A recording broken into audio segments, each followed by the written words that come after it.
Welcome to our new series, exploring the history of winter gardens in Blackpool.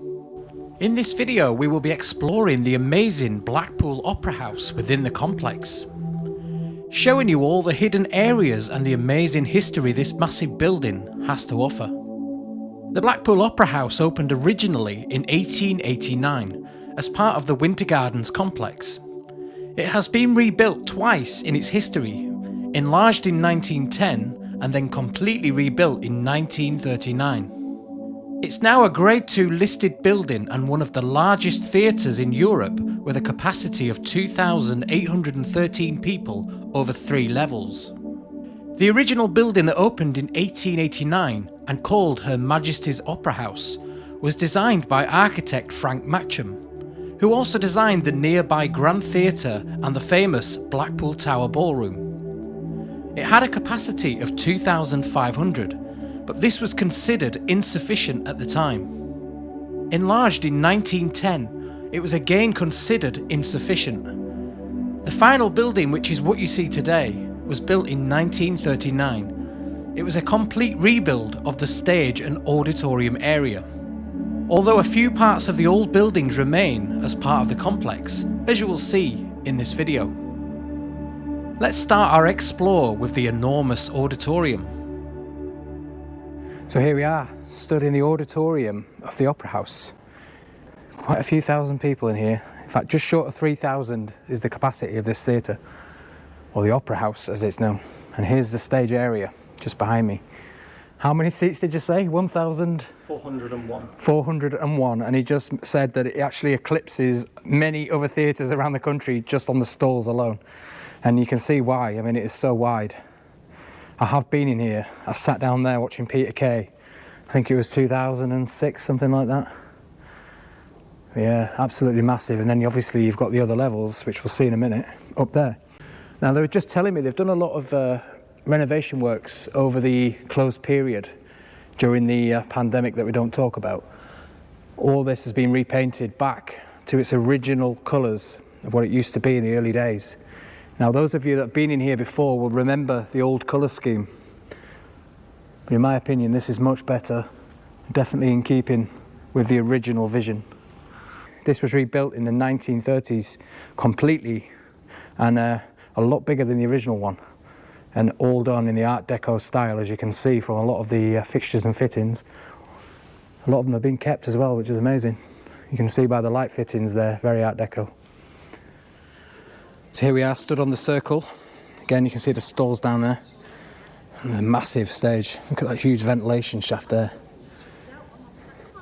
And let's have a look round.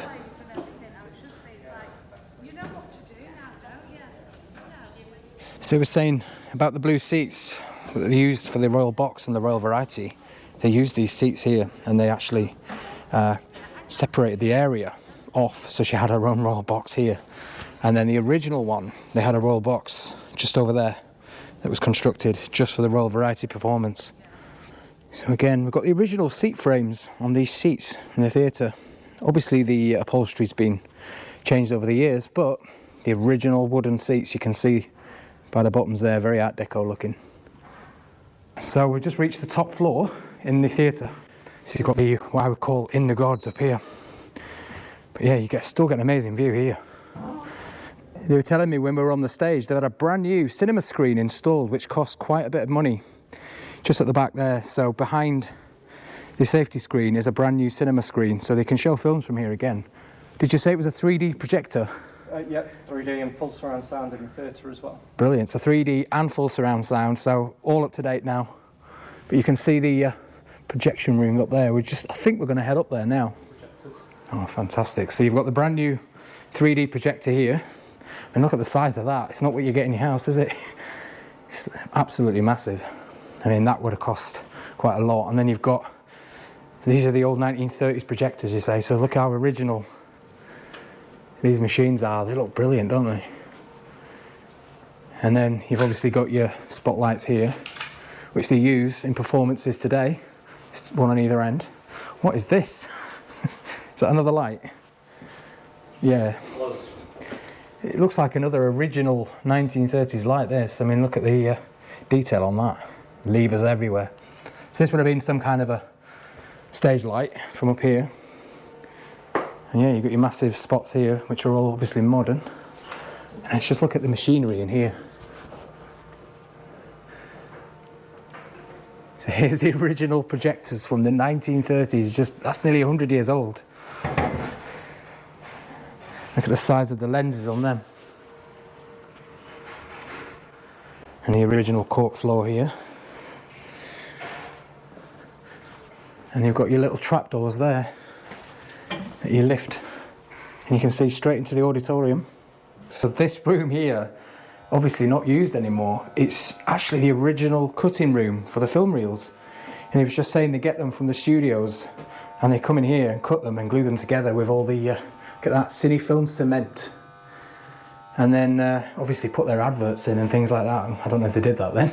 I think there was stuff, yeah, they used to run newsreels before the films. Newsreels, yeah, and then stick it on the projector outside. Got all this original machinery down here, all for different. And you've got your film cans there, look. Your original film reels, storage cans, because obviously film was quite flammable. So they kept it in these containers to make sure it was safer. And some original film there. Look at that. What does that say on it? Sunday next. And then the old storage system here to put the film reels in, look. How great is all this? It's so vintage. Wow. Yeah, this room is out of bounds, really. So it's nice to see inside the old quirky areas. Brilliant. Again, the old power system for the lighting and the stage. Look at the old fuses here. And you can see the footlight centre, footlight batten. That's amazing. And look how vintage they are. That feels like, that's ceramic, that. And the old wheels here, look. And then the old, would have been your old levers here. Yeah, it's just amazing. All this is still here. Not used, but it's still here. You can see in this room here where the original bar would have been. You can clearly see that there. It was just saying the original Art Deco floor. Look at the fancy artwork on that. And it's still in good nick. That's what we like to see. Yeah, they don't use this anymore. It's just a storage area now, but who knows in future, one day. So we stood in this side area just outside the Opera House on the upper levels. And you can see now, we've just come out into a corridor. And you can see through these beautiful windows, we're actually inside the main dome at the entrance to Winter Gardens. You can just see the dome roof up there behind me. Yeah, how amazing is that? And you've got the Morecambe and Wise statue there. So in case you're not aware, this, as far as I'm aware, it was built as a fire escape, wasn't it? Modern fire escape. I don't know. Apparently, that's what I read. They said that this, because obviously this section here protrudes into the actual dome and it didn't used to exist. But due to them building the modern opera house, I say modern now, but the modern opera house at the time, they had to factor in modern health and safety. And because they use a lot of the original layout, they had to put in this fire escape which slightly encroached into the dome here. So that's why if you look down from the bottom up, this is the only section that pops out. So we're at the circle level in the Opera House, and this room here, which is at the front of the building, is the original entrance foyer for the first and second, we think, incarnation of the Opera House, the ones that were demolished when they rebuilt the new one that you see today. Now you can just see here, we've got a balcony level there, and then this level is not the ground level. So you would have come in on the level below, where the stalls are, and a grand staircase swept up, and you could get to the various levels in the theatre from in here, like you do today, but it's a different layout and a different foyer now. Again, this predates the actual Opera House. So obviously that's all Art Deco. This is Victorian period. You can tell by the fancy pillars up here. Not much Art Deco, apart from the fittings, which have obviously been changed to Art Deco just there. So these chairs are the original chairs, as you can see, BWC, Blackpool Winter Gardens Company. And yeah, he said I found them on eBay and they bought them back. And they keep buying more as well, which is brilliant. But look at this room. This is obviously a bar area. An original 1939 bar. Is it still used today? Yep. Brilliant. So still use this as a bar area, obviously for your interval drinks and things. Brilliant. Look at the old vintage Art Deco filters, air filters here. Now these are across the whole theatre, you can see them everywhere. But this design here is just saying it's been replicated downstairs onto some window panels, did you say? Yeah, so we renovated the Empress Grill, which was once a cafe, stage door cafe. And the architects at the time, when they were revitalising these rooms, took things like these features and put them into the new style buildings. Fantastic. And just here is what they call the carriage room, which again would have been in the 1920s, 30s, where people would have come to relax and rest before a show. I mean, and probably have a cigar, as they did back then. Look at the old seating here, or velvet. What is it, velvet? What is that, velvet? And then look at that, the old wood panels. And again, all these original pieces of art on the wall. I've just noticed this. Look at the old wardrobe. Look at that. It's so vintage, it's unreal. Look at that. The old Art Deco wardrobe. I'm sure my grandma had something like that. Yeah, the wood panelling. This again, the ceilings. But he said that when they did the Royal Variety here in 2009, this is where the Queen came to relax, and they used this as her room. The Royal Variety performance has been staged at the Blackpool Opera House on 3 separate occasions. Its first being in 1955, and it was the first time the Royal Variety had ever been hosted outside of London. Now let's head backstage and see what's hidden behind there. So here we are in the Opera House Theatre, and I'm currently stood on the stage. Now this stage is believed to be the largest or the widest stage and one of the highest as well. But it's also the second largest in the world behind the Paris Opera House. And just behind the safety curtain here is the actual auditorium. Now I have been to see shows here before, and I never thought that one day I'd be stood on that stage, but I have sat out there. Yeah, the sheer scale of it in here is just absolutely massive. Just look up there. So we're just making our way down underneath the Opera House stage. So this is what you would have as backstage area, all the dressing rooms, etc. Now these, it was just saying, are the large dressing rooms used for the bigger casts. A lot of the children's shows and things they're doing here. You can see some of the stars up there, French and Saunders, Freddie Starr. So what you're seeing here is the lift mechanisms, and you can see the weights there, the counterweights. This is for the trapdoors up on the stage there, so they can lift the equipment up to the stage level from the back here. Very fascinating, and all of this looks very old and original. You can just see how deep that pit is down there as well.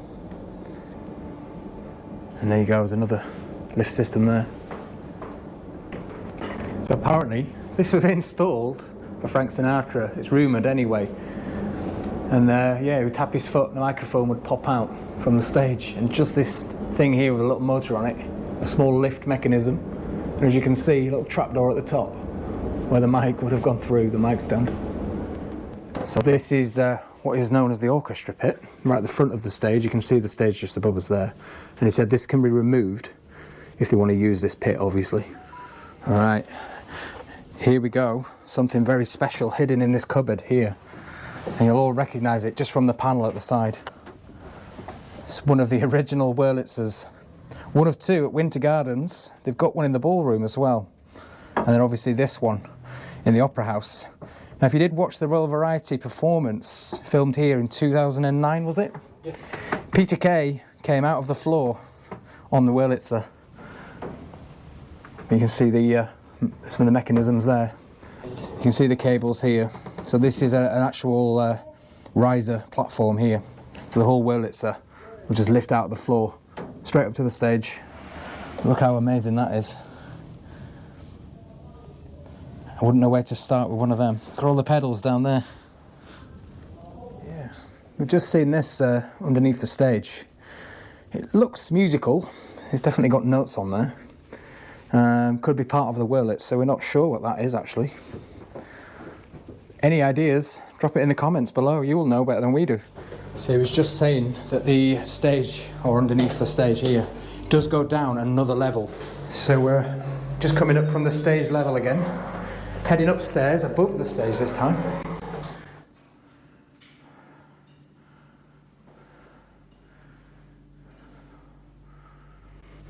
So here we have another dressing room.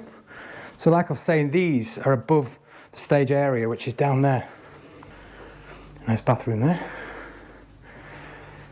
Yes, there's plenty of room for big casts anyway. Up above Monk House. Legend, Ken Dodd. Tommy Cooper. Another dressing room. They're exactly what you would need. Nice little sofas to rest, shower. Yeah, brilliant. I won't say all 17, mind. See, I love these little quirky doors here. A little door on the staircase. And it says the flying department. Only backstage would you see that, unless you were Superman. So we're back down on the stage level now. And that floor above me there that you can just see is where the dressing rooms were that we just went up to. So again, 17 dressing rooms up there, plenty more downstairs, and then a huge backstage area here.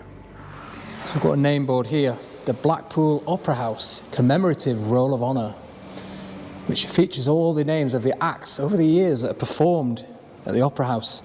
But they were just telling me, due to the amount of people that have actually been here, they had to limit down the amount of people that could appear on this list. So they only included people that were British at the time. So people like Frank Sinatra won't appear on here. So there's a lot more than what you're seeing. And here's the new one. You can just see there. Peter Kay, Gary Barlow, Jason Manford, Royal Variety. Obviously not a lot going on in the last couple of years, as we know. We will be back at the Winter Gardens very soon to explore more of this amazing building. Thanks for watching.